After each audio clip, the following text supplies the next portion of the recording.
Благодарам, председателе.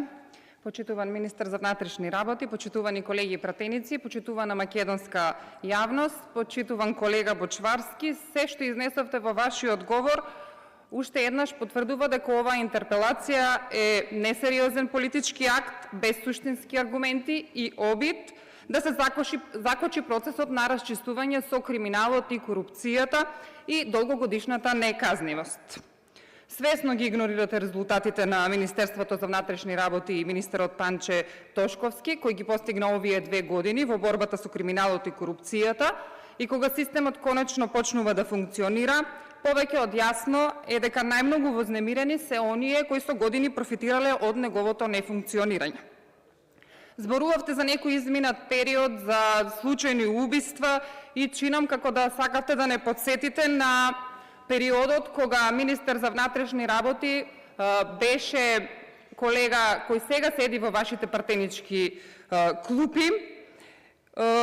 и неговото министерување беше проследено со стотици скандали и кога наместо да ги штити македонските граѓани се фотографираше со криминалци, издаваше пасоши на наркобосови. Не подсетивте на ова време кога полицајка случајно се удри во пајакот, па потоа заедно со незиното семејство се исели од државата, на времето кога низ скопските улици имаше пресметки на мафијашки банди и кога во трговски центри се пукаше во сред бел ден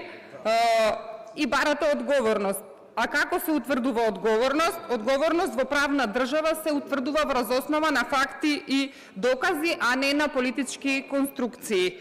Фактите се најсилниот одговор на оваа интерпелација, тие се присутни реални и ги побиваат вашите политички конструкции. Во борбата со криминалот и корупцијата, министерот и колегите ги истакнаа бројките, дека имаме намалување и кај имотниот криминал, кај тешките кривични дела,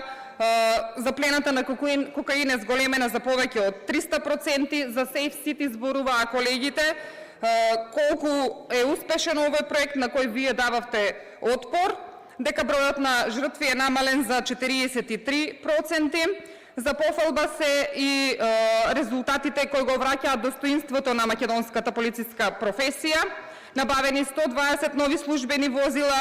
отворени нови полициски објекти во Бутел, се спрема нова полициска станица во Аеродром, ќе се гради во Кисела Вода, во Илинден.